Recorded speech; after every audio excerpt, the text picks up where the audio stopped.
ஆண்டவருடைய பரிசுத்த நாமத்துக்கு மகிமை உண்டாவதாக. இப்போது பாத்தீங்கன்னா நம்ம 4வது வார்த்தை, ஆண்டவர் உதித்த அந்த 4வது வார்த்தையை பத்தி நம்ம பார்க்க போகிறோம்.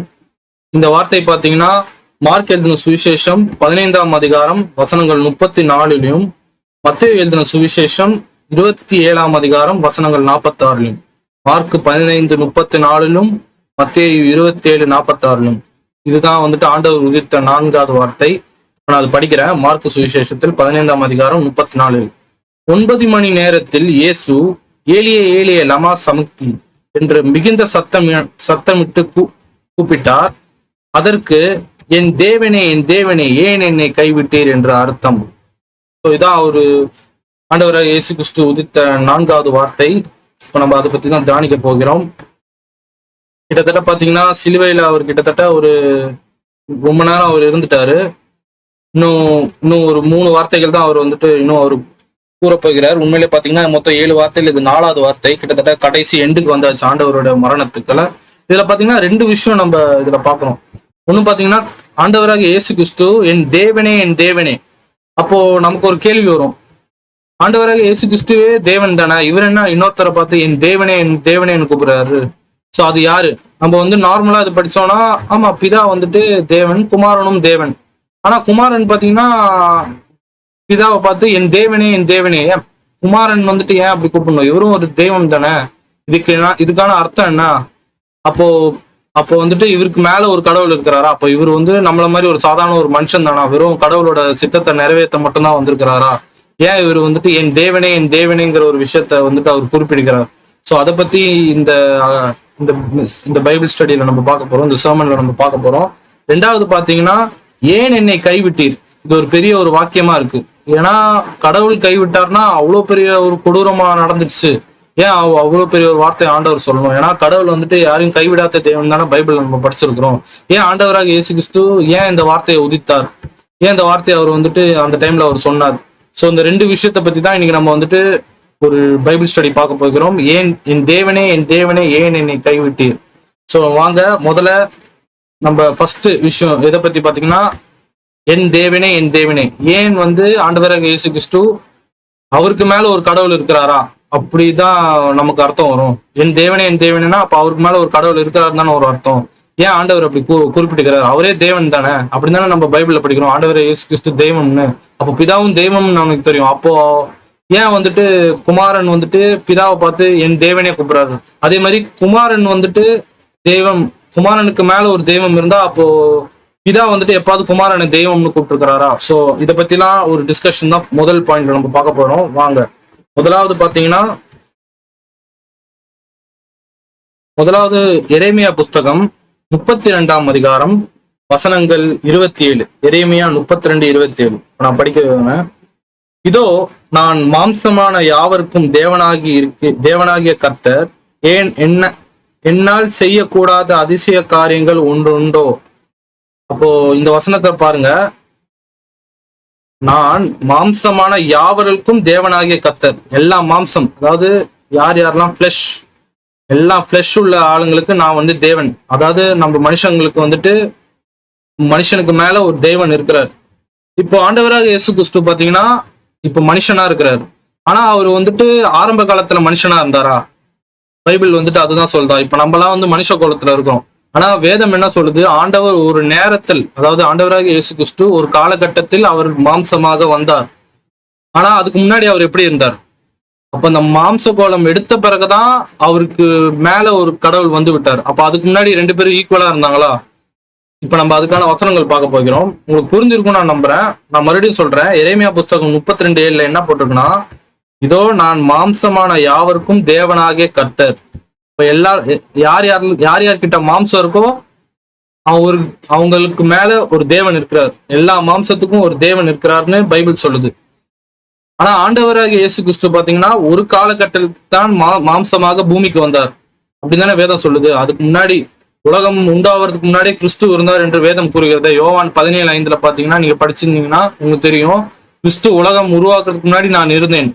அப்போ அவருக்கு மாம்சம் இருந்ததா? எப்போ அவருக்கு மாம்சம் வந்தது?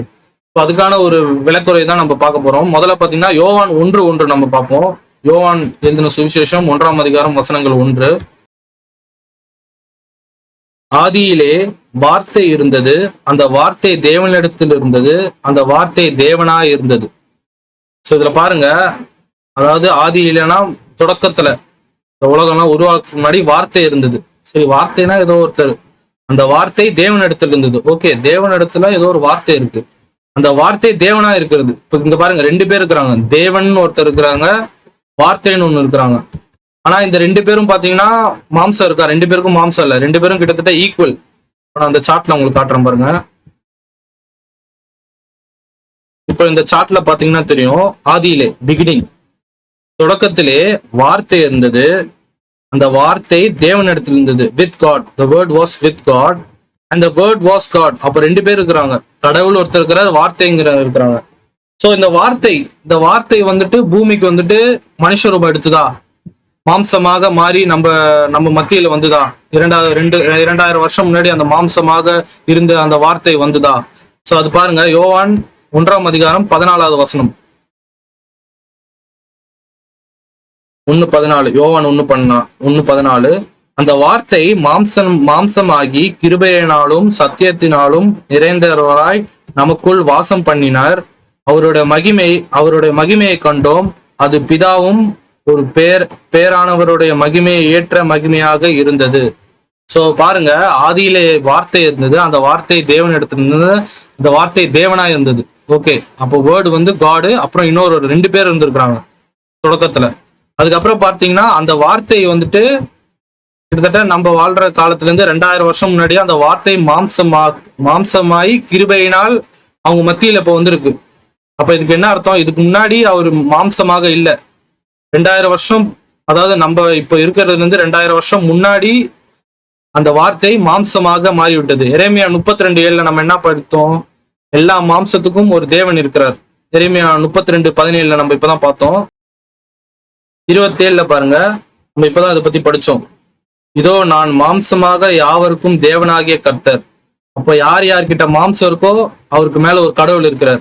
ஆனா அந்த வார்த்தையை பாத்தீங்கன்னா ஒரு காலத்துல வார்த்தையும் தேவனும் ஒரே ஒரு சேம் ஸ்டேட்டஸ், ஒரே ஈக்குவலா இருந்தாங்க. ஆனா அந்த வார்த்தை பாத்தீங்கன்னா பிதா வந்துட்டு கட்டளையிட்டார், அதாவது கொஞ்சம் நீ மாம்ச ரூபம் எடுத்து இந்த மனித குலத்தை நீ காப்பாற்ற வேண்டும். அதனால அந்த வார்த்தை பாத்தீங்கன்னா மாம்சமாக மாறி அவங்க மத்தியில அப்போ இருந்திருக்கு.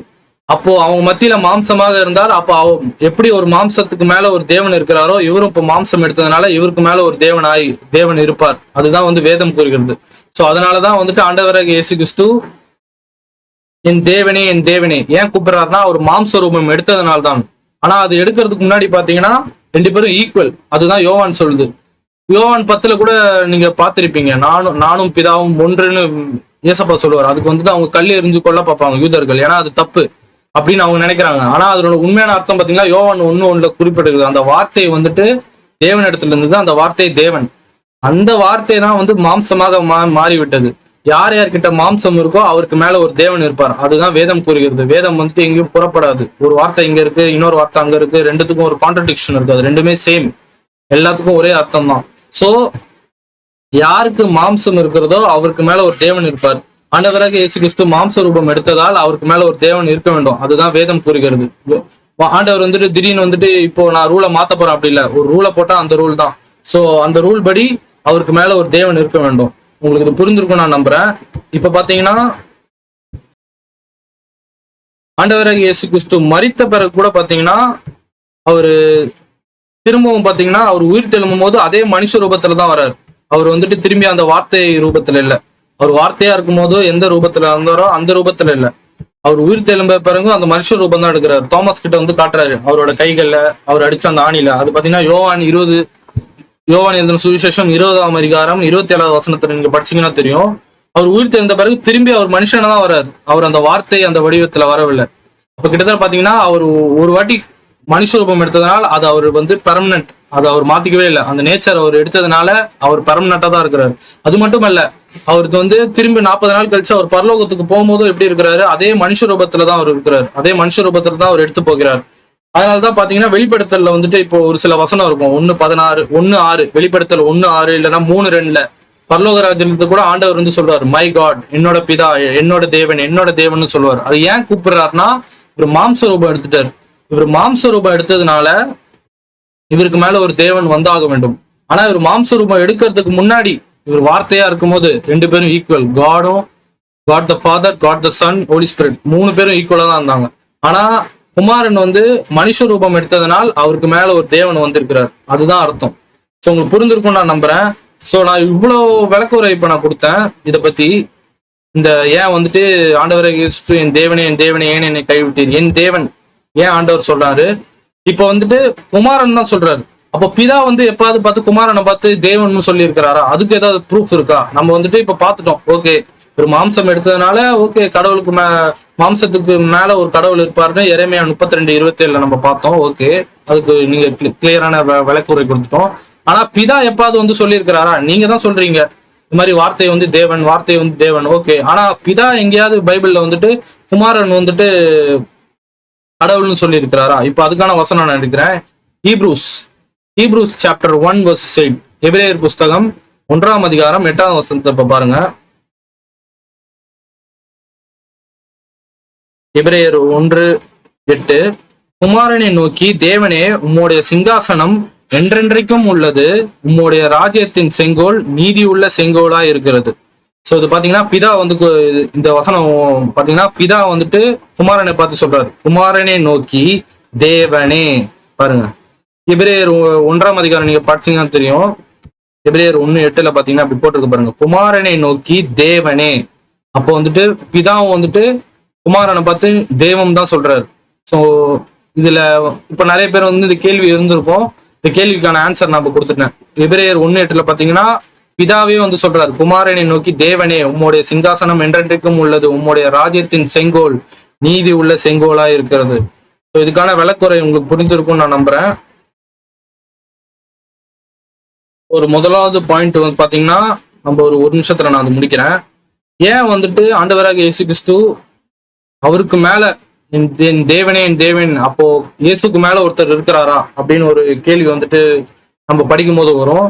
அதுக்கான முதல் பதில் பாத்தீங்கன்னா எரேமியா புஸ்தகம் 32:27 நம்ம பார்த்தோம். மாம்சம் இருக்கிற யாவருக்கும் தேவனாகிய கர்த்தர் ஒருத்தர் இருக்கிறார். யார் யாருக்கெல்லாம் மாம்சம் இருக்கோ அவருக்கு மேல ஒரு கர்த்தர் இருக்கிறார். ஆனா பாத்தீங்கன்னா யோவான் எழுதின சுவிசேஷம் 1ஆம் அதிகாரமும் 14ஆவது வசனத்தை பாத்தீங்கன்னா ஒரு காலத்துல வார்த்தை கடவுளாக இருந்தது. ஆனா அந்த வார்த்தை பாத்தீங்கன்னா மனுஷ ரூபம், அதாவது மாம்சம் ஆக்கினதுனால என்ன ஆச்சுன்னா இப்ப கிட்டத்தட்ட எரேமியா 32:27 ரூல் படி மாம்சத்துக்கு மேல ஒரு தேவன் இருப்பார். அப்போ வந்து ஆண்டவராக இயேசு கிறிஸ்து வார்த்தையா இருந்த அவர் வந்துட்டு மனுஷ ரூபம் எடுத்ததனால் அவருக்கு மேல ஒரு தேவன் வந்து விட்டார். ஏன்னா அவர் மனுஷர் கோலம் எடுத்ததனால். ஆனா அதுக்கு முன்னாடி அவர் தேவன். ஆனா அவர் மனுஷ ரூபம் எடுத்ததனால் அவருக்கு மேல ஒரு தேவன் வந்து விட்டார். அது மட்டும் இல்ல, அவர் அந்த மனுஷ ரூபம் எடுத்தது வந்துட்டு பாத்தீங்கன்னா வெறும் வந்துட்டு இறந்த பிறகு அவர் மாறல. அந்த எடுத்த அந்த ரூபத்தை வந்துட்டு அவர் மாத்தவே இல்லை. அவர் உயிர் தெழுந்த பிறகு கூட அதே மனுஷ ரூபத்துலதான் இருந்தாரு.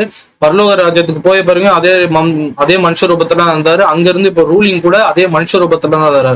சோ அதனாலதான் வந்துட்டு அவருக்கு மேல ஒரு தேவன் இருக்கிற மாதிரி இருக்கு. ஏன்னா மனுஷனுக்கு மேல ஒரு தேவன் இருப்பாருன்னு எரேமியா 32:27 ரூல் படி பாத்தீங்கன்னா இது மூலியமாக ஏன் வந்துட்டு my God why have you forsaken me, என் தேவனே ஏன் கடவுள் சொல்றாருன்னா அவர் மனுஷ ரூபாய் எடுத்ததுனாலதான். ஆனா ஒரு காலத்துல பிதாவும் குமாரனும் ஒரே சேம் ஈக்குவல் ஸ்டேட்டஸ்ல இருந்தாங்க. ஏன்னா எபிரேயர் 1:8 பார்த்தோம். குமாரனை பார்த்து பிதாவே தெய்வம் என்று சொல்றாரு நம்ம பார்த்தோம். சோ இதுக்கான விளக்குறை உங்களுக்கு புரிந்திருக்கும் நான் நம்புறேன்.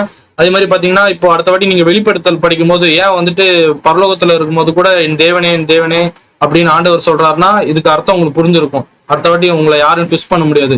ஆனா உங்களுக்கு சந்தேகமும் வராது. ஏன்னா ஆண்டவராக இயேசு கிறிஸ்து வார்த்தை மாம்சம் எடுத்ததுனால்தான் அவருக்கு மேல ஒரு தேவன் வந்து விட்டார். அவர் அந்த மனுஷ கோலம் எடுக்கல.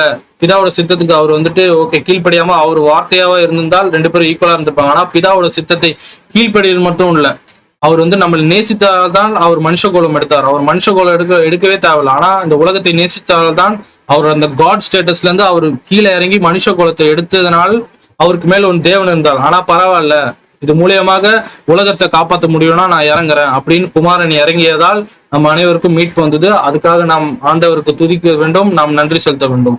சோ முதல் பாயிண்ட் உங்களுக்கு புரிஞ்சிருக்கும் நான் நம்புறேன். அடுத்தது பாத்தீங்கன்னா இப்ப ரெண்டாவது விஷயம் நம்ம பார்க்க போறோம்.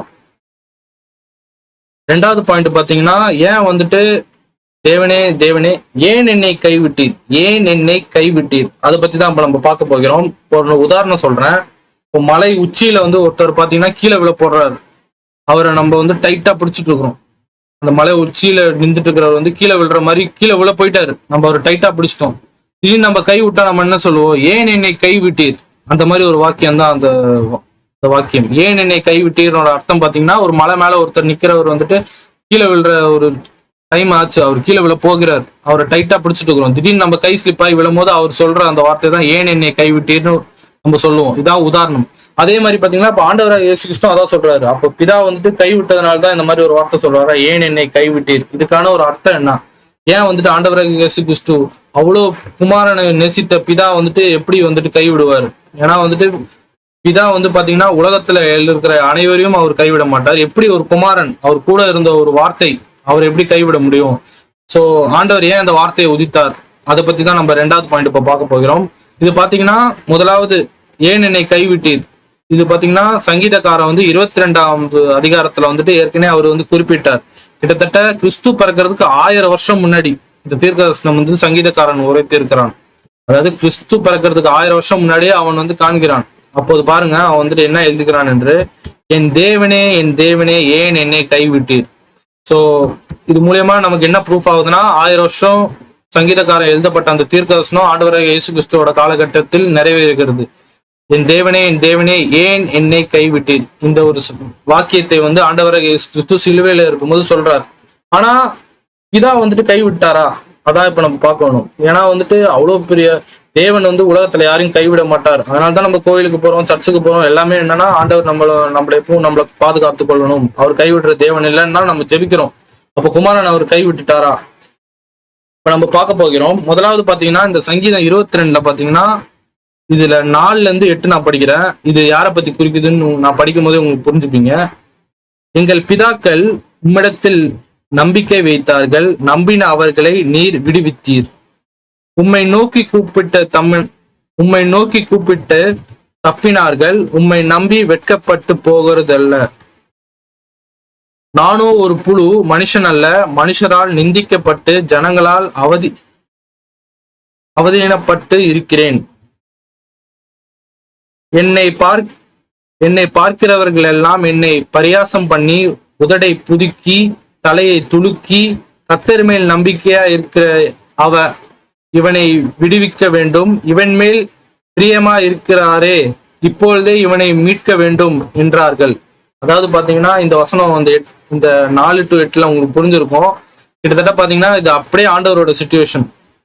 அவர் சிலுவையில தொங்கிட்டு இருக்கும் போது என்ன பண்றாங்க, நான் படிக்க நான் சொல்லல, நான் அதனோட அதிகாரத்தை இப்ப காட்டுறேன் உங்களுக்கு.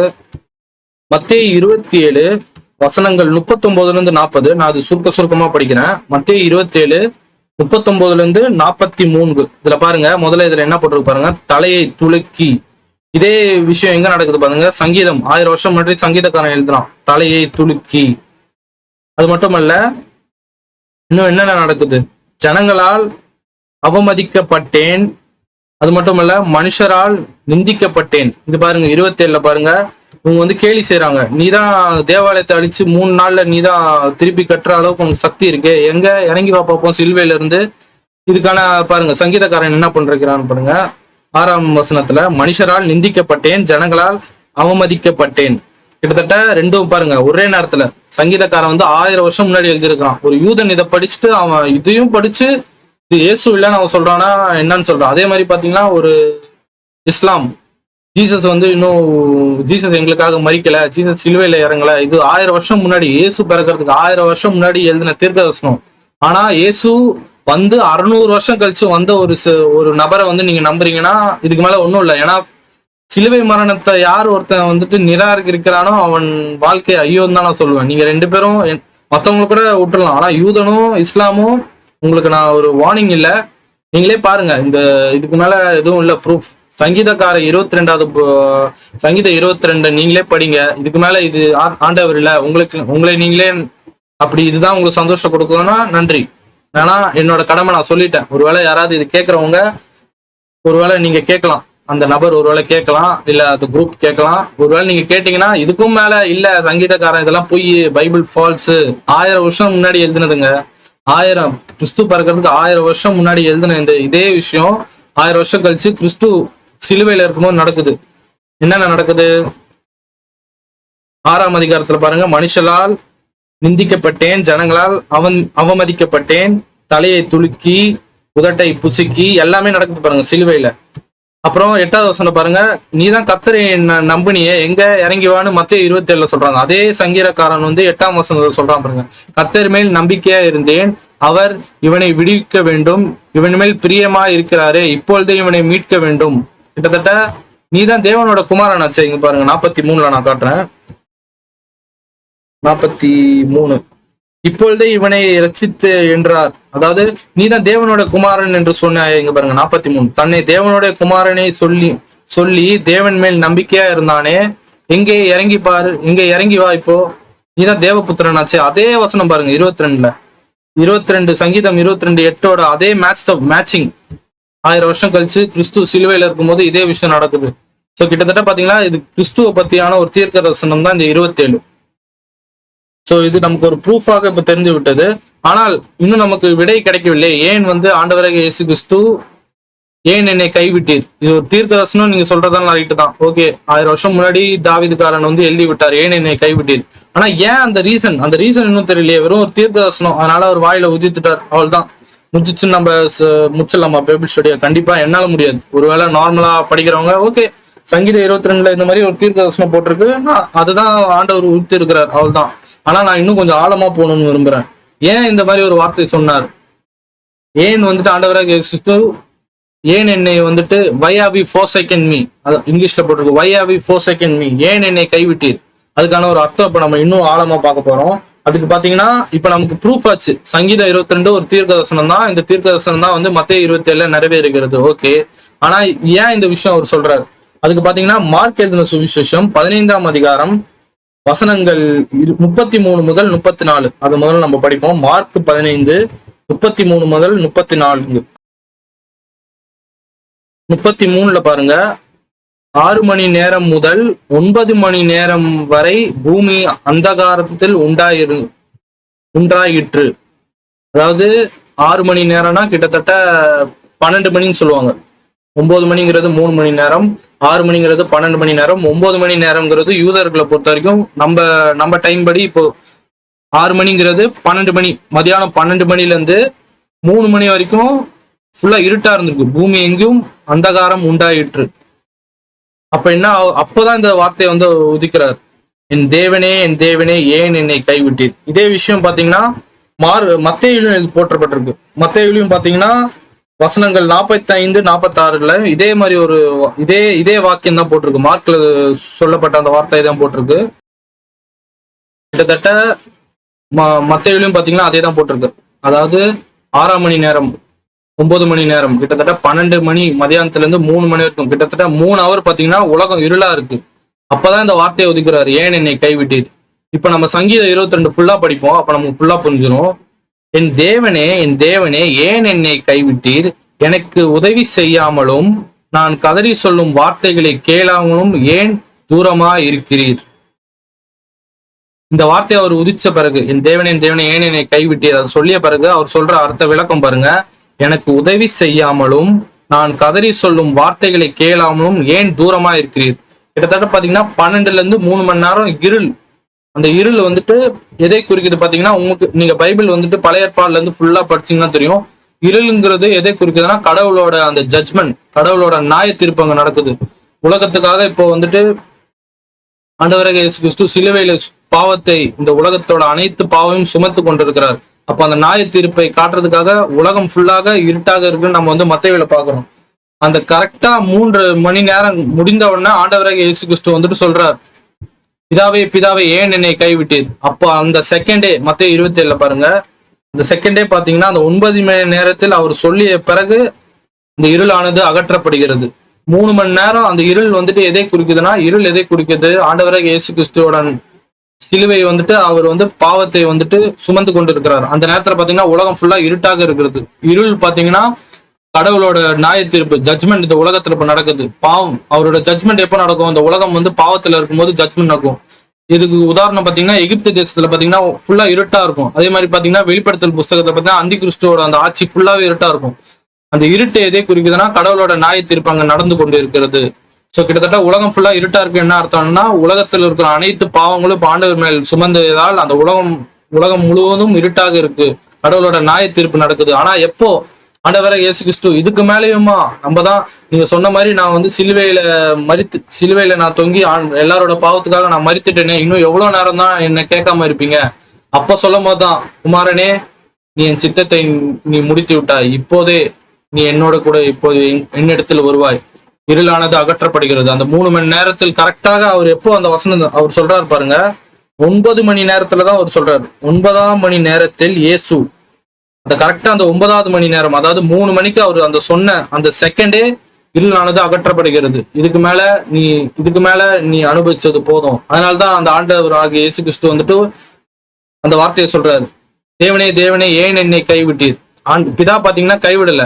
இதுக்கு மேல ஏன் இன்னும் டிலே பண்றீங்க? அதான் முடிஞ்சிருச்சே. நீங்க சொன்ன மாதிரி நான் மனுஷ ரூபம் எடுத்தேனே, நீங்க சொன்ன மாதிரி நான் உலகத்துக்கு போதிச்சேனே, நான் சொன்ன மாதிரி அற்புதங்களை செய்தேனே, நீங்க சொன்ன மாதிரி எல்லாமே செய்து சிலுவை வரைக்கும் நான் வந்தேனே. கிட்டத்தட்ட நான் ஒரு வாட்டி ஜபம் கூட பண்ணேன், இந்த பாத்திரம் வந்து என்னை விட்டு அகற்ற முடியும்னா அகற்றுங்க, ஆனா என்னோட சித்தம் இல்ல, நீங்க சொன்ன சித்தத்தைப்படியே நான் கீழ்படுகிறேன். நான் மனுஷ ரூபாய் எடுத்து இவ்வளவு செஞ்சுட்டேனே, இப்ப நான் சிலுவையில சுமந்துட்டேனே, இதுக்கு மேல இன்னும் எவ்வளவு நேரம் என்னை வந்து வைத்திருப்பீங்க? இந்த கோலத்திலே, இந்த பாவ கோலத்திலே நான் இன்னும் எவ்வளவு நேரம் தான் இருக்கேன்? நான் எல்லாரோட பாவத்தையும் சுமந்துட்டு இருக்கிறேனே, இன்னும் எவ்வளவு நேரம் எடுக்கும்? அப்போதான் வந்துட்டு குமாரனே ஓகே, இதுக்கு மேல இல்ல. அந்த செகண்டே இருளானது அகற்றப்படுகிறது, ஜட்ஜ்மெண்ட் ஆனது அந்த கோயில் பாத்தீங்கன்னா உடையுது. அதுக்கப்புறம் வர வசனங்கள்ல படிச்சீங்கன்னா தெரியும். சோ அதனாலதான் வந்துட்டு ஆண்டவராக இயேசு கிறிஸ்து அந்த வார்த்தை சொன்னதுக்கான அர்த்தம், இன்னும் எவ்வளவு நேரம் தான் ஆகும்? கடவுள் கைவிடல. நீங்க சொன்ன மாதிரி எல்லாமே நான் செஞ்சுட்டேன், இன்னும் எவ்வளவு நேரம் எடுப்பீங்க?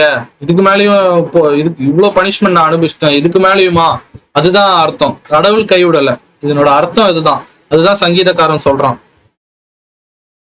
எனக்கு உதவி செய்யாமலும் நான் கதறி சொல்லும் வார்த்தைகளை கேளாமலும் ஏன் தூரமா இருக்கிறீர்?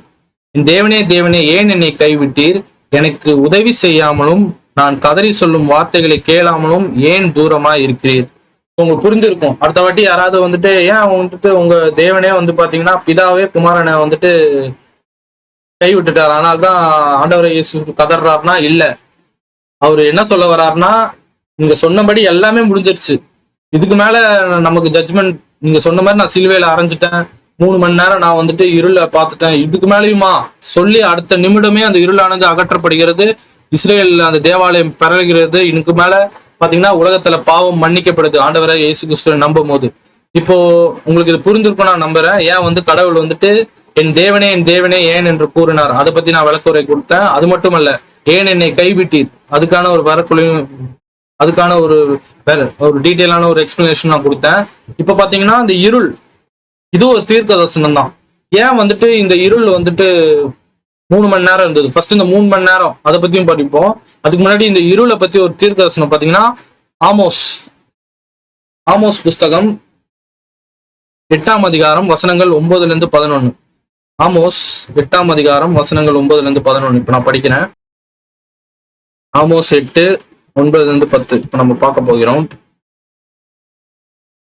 அந்நாளிலே நான் மத்தியானத்திலே சூரியனை அஸ்தமிக்க பண்ணி பட்ட பகலிலே தேசத்தை அந்தகாரப்படுத்தி உங்கள் பண்டிகைகளை துக்கிப்பாகவும் உங்கள் பாட்டுகளை எல்லாம் புலம்பலாகவும் மாற பண்ணி சகல அறைகளிலும் இரட்டையும் சகல தலைகளிலும் மொட்டையையும் வருவித்து அவர்களுடைய துக்கிப்பை ஒரே பிள்ளைக்காக துக்கிக்கிற துக்கிப்புக்கு சமானமாக்கி அவர்களுடைய முடிவை கசப்பான நாளாக்குவேன் என்று கர்த்தராகிய ஆண்டவர் சொல்லுகிறார்.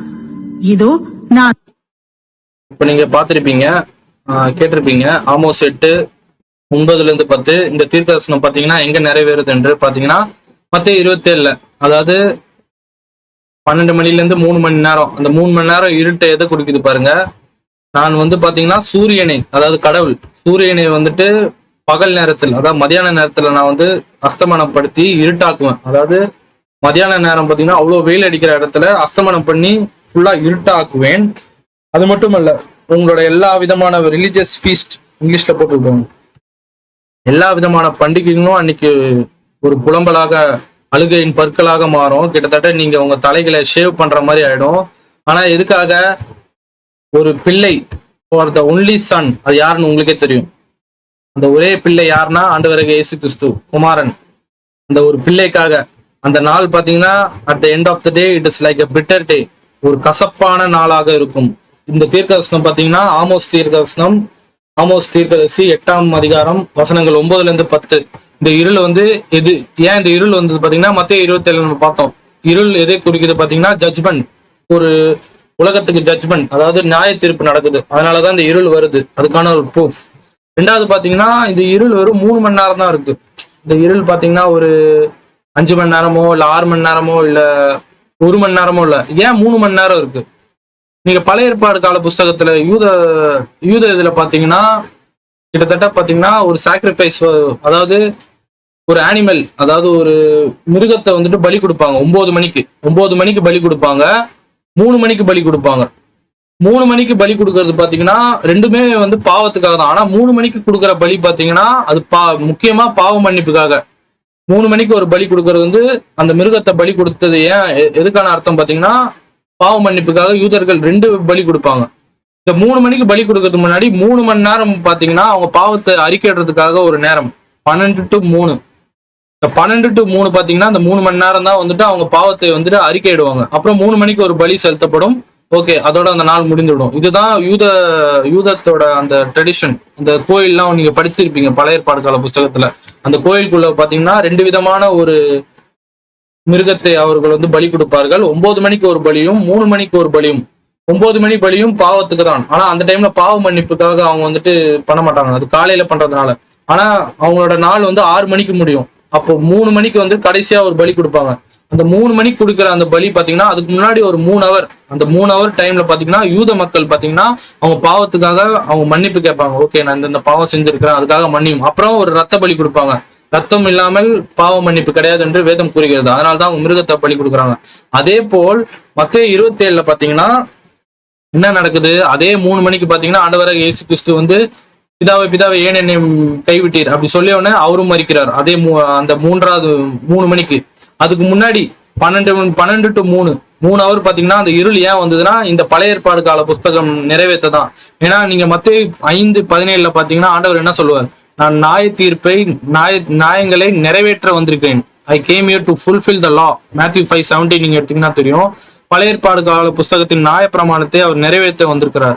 இந்த 3 மணி நேரம் இருள் எங்க வருதுன்னா இந்த 3 மணி நேரம் தான் அவங்க வந்து பாவ மன்னிப்புக்காக அவங்க வந்துட்டு அந்த டைம் 12 to 3 தான் யூதர்கள் பாத்தீங்கன்னா அந்த பாவ மன்னிப்பு பெறதான ஒரு நேரமாக அவர்கள் கருதுகிறார்கள். 12 to 3 மணி. சோ கிட்டத்தட்ட ஆண்டவர் இறக்கிறதுக்கு முன்னாடி 3 ஹவர் முன்னாடி ஏன் இருள் வந்ததுன்னா இதனோட அந்த ரூல் தான். 3 மணி நேரம் அவங்க வந்துட்டு அந்த பாவ மன்னிப்புக்காக அவங்க ரிப்பெண்டன்ஸ், என்ன மன்னிச்சிருங்க அப்படின்னு வேண்டிய பிறகு 3 மணிக்கு ஒரு பலி கொடுக்கப்படும். அதனாலதான் ஆண்டவர் வந்து பிதா வந்து பாத்தீங்கன்னா 3 மணி நேரம் பலி கொடுக்குறாங்க. அந்த இருள் 3 மணி வந்தோடனே ஆண்டவர் வந்துட்டு அந்த தீர்க்கதரிசனம் சொல்றாரு, பிதாவை ஏன் என்னை கைவிட்டீர் சொல்லியோன்னா அடுத்த செகண்டே குமாரனே நீ இவ்வளவு தூரம் நீ இறங்கின, நன்றி, இதோட உன்னை நான் பாடுபடுத்த மாட்டேன், நான் கேட்டுட்டேன், உன்னோட குரலை கேட்டுட்டேன், இனி நீ என்னிடத்தில் வா, இனி உன்னை விசுவாசிக்கிறேன் எவனோ அவனும் என்னிடத்தில் வருவான்.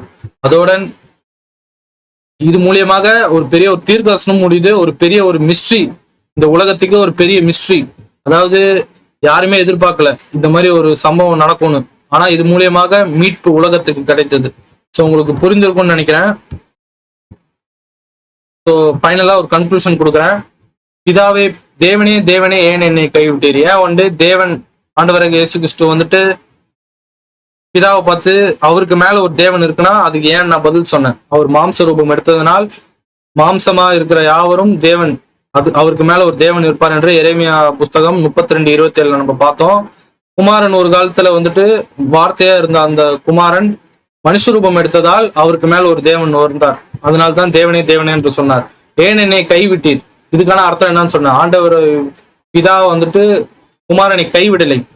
அதுக்கான அர்த்தம் என்னன்னா இது ஒரு தீர்க்கதரிசனம். 1000 வருஷம் முன்னாடி சங்கீதக்காரனுக்கு இந்த மாதிரி குமாரன் இந்த வார்த்தையை சொல்லுவார். அதே மாதிரி இவரும் சொல்றார்.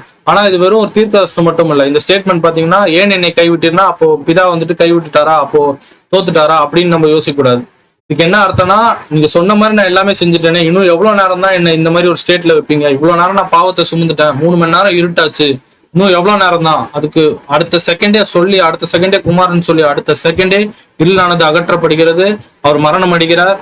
அது மட்டுமல்ல அந்த கோயிலானது உடைகிறது, அந்த மத்தேயு 27 நீங்க ஃபுல்லா படிச்சீங்கன்னா, ஃபைனல் வேர்ஸ் எல்லாம் படிச்சீங்கன்னா, கோயில் ரெண்டாக பிறழுகிறது.